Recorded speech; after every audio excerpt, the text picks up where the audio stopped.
Welcome to the online educational portal of wapinstitution. Here I am your host Saurav. In this whole video, we are just delivering the lectures on about what is stylesheets and how to implement the CSS properties into HTML page. So let's achieve in Hindi language. Guys, ये CSS का chapter 4 है जिसमें हम CSS की coding में intro करने वाले हैं. क्लियर?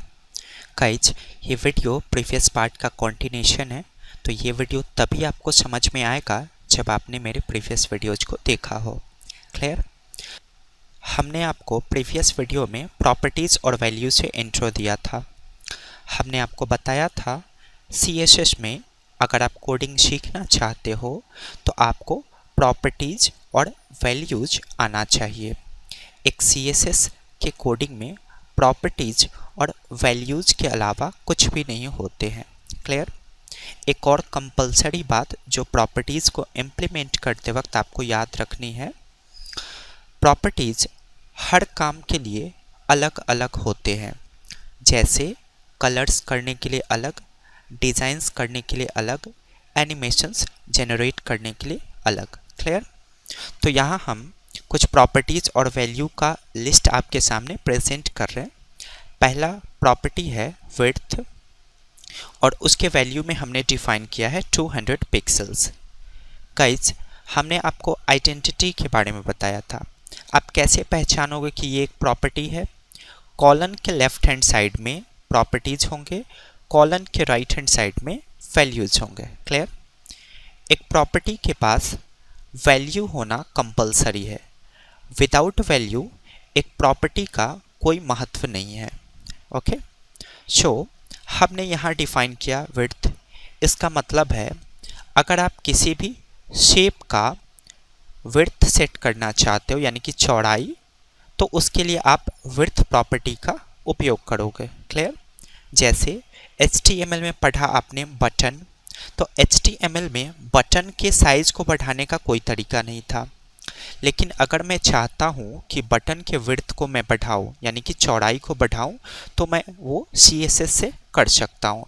सिंपली मैं बटन के लिए विड्थ प्रॉपर्टी पास करूँगा और वैल्यू में कुछ वैल्यूज़ दूंगा जितने चौड़ाई मुझे बटन में इम्प्लीमेंट करना है. क्लियर? गाइज, CSS में मेजरमेंट यूनिट डिफाइन करना कंपलसरी है. जब भी आप विड्थ या हाइट के वैल्यूज़ को डिफाइन करेंगे आपको मेजरमेंट यूनिट इनपुट करना पड़ेगा, जैसे पिक्सल्स, इंचेस, फीट या सेंटीमीटर्स. क्लियर? CSS किसी भी मेजरमेंट यूनिट को प्रॉपरली फॉलो करता है. ओके, तो किसी भी शेप का विड्थ बढ़ाने के लिए आप विड्थ एट्रीब्यूट का यूज़ करोगे, और जाहिर सी बात है जिसका हमने विड्थ बढ़ाया है उसे परफेक्टली दिखाने के लिए हमें हाइट भी बढ़ानी होगी. तो उसके लिए मैं हाइट प्रॉपर्टी का उपयोग करूंगा और मुझे जितने हाइट की आवश्यकता होगी उतना हाइट मैं यहाँ पे वैल्यूज़ के रूप में राइट करूंगा. क्लियर? ओके, अगला प्रॉपर्टी है बॉर्डर. बॉर्डर की मदद से मैं किसी शेप में आउटलाइन डिफाइन कर सकता हूँ. जैसे मैंने एक रेक्टेंगुलर शेप बनाया और मैं चाहता हूँ कि ये चारों दिशा से बॉर्डर से घिर जाए, तो उसके लिए मैं बॉर्डर प्रॉपर्टी डिफाइन करूँगा. क्लियर? अब बॉर्डर एक ऐसा प्रॉपर्टी है जिसके पास 3 वैल्यू डिफाइन करना पड़ता है हमें. पहला वैल्यू है 1 पिक्सल्स, ये बॉर्डर के मोटाई को डिफाइन करता है. दूसरा है सॉलिड, मीन्स आप बॉर्डर को किस डिज़ाइन में बनाना चाहते हो. CSS में बॉर्डर का बहुत सारे डिज़ाइंस है जिसमें हमने एक कॉमन डिज़ाइन का नाम लिखा है सॉलिड. आगे पढ़ते पढ़ते आपको सारे डिज़ाइंस के बारे में बता दिया जाएगा. उसके बाद आपको बताया जाता है कि आप बॉर्डर को किस कलर में देखना चाहते हो. तो जैसे मैं रेड कलर में देखना चाहता हूँ इसलिए मैंने वैल्यू पास किया रेड. तो एक प्रॉपर्टी के पास एक से ज़्यादा वैल्यू हो सकता है. जैसे हमने एक प्रॉपर्टी का यूज़ किया बॉर्डर, तो बॉर्डर के पास 3 वैल्यू है. पहला है 1 पिक्सल्स जो मोटाई डिफाइन करेंगे, दूसरा है सॉलिड जो बॉर्डर के डिज़ाइन को डिफाइन करेंगे, और तीसरा है रेड जो बॉर्डर के कलर को डिफाइन करेंगे. Clear? Okay, next one is background colour.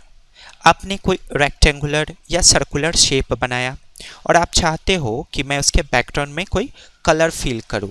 Okay, तो उसके लिए आप बैकग्राउंड कलर एट्रीब्यूट का यूज करोगे और उसमें वैल्यू पास करोगे रेड। ओके, सो सिंपली आपको ये 4 कॉमन प्रॉपर्टीज याद कर लेना है। पहला विड्थ, हाइट, बॉर्डर और background colour. Clear? Okay guys, अब हमें पढ़ना है स्टाइल शीट्स के बारे में। अभी आपने प्रीवियसली पढ़ा प्रॉपर्टीज और वैल्यू के बारे में। तो एक प्रॉपर्टी और वैल्यू को आप जिस तरीके से अपने HTML पेज में इंक्लूड करोगे उसी तरीके को स्टाइल शीट कहा जाता है। इसलिए हमने यहाँ पे एज ए क्वेश्चन डिफाइन किया है, what is style sheet? The methods of implementing properties and value are known as style sheet. इसका मतलब है आप जिस तरीके से प्रॉपर्टी और वैल्यू को अपने HTML पेज में इंक्लूड करोगे उसी पेज को हम स्टाइल शीट के नाम से जानते हैं। क्लियर? अब हम अपने प्रॉपर्टीज को 3 तरह से HTML पेज में डिफाइन कर सकते हैं। यानी कि CSS में जो हम प्रॉपर्टी और वैल्यू पढ़ रहे हैं उसको HTML में इंक्लूड करने का 3 तरीका है। पहला इनलाइन स्टाइल शीट, दूसरा इंटरनल स्टाइल शीट और तीसरा external style sheet. Sorry guys, यहाँ पे एक्सटर्नल का स्पेलिंग गलत है, आप प्रॉपरली इसको सही कर लोगे। स्पेलिंग होगा EXTERNAL। क्लियर? सो हमने पढ़ा स्टाइल शीट के बारे में। स्टाइल शीट का मतलब है आप अपने प्रॉपर्टी और वैल्यू को किस तरह से HTML पेज में इंक्लूड करोगे। तो HTML पेज में प्रॉपर्टी और वैल्यू को इंक्लूड करने का 3 तरीका है, inline style sheet, internal style sheet और external style sheet. Clear guys, इसका प्रैक्टिकल सेशन हम इसके अगले पार्ट में अचीव करेंगे।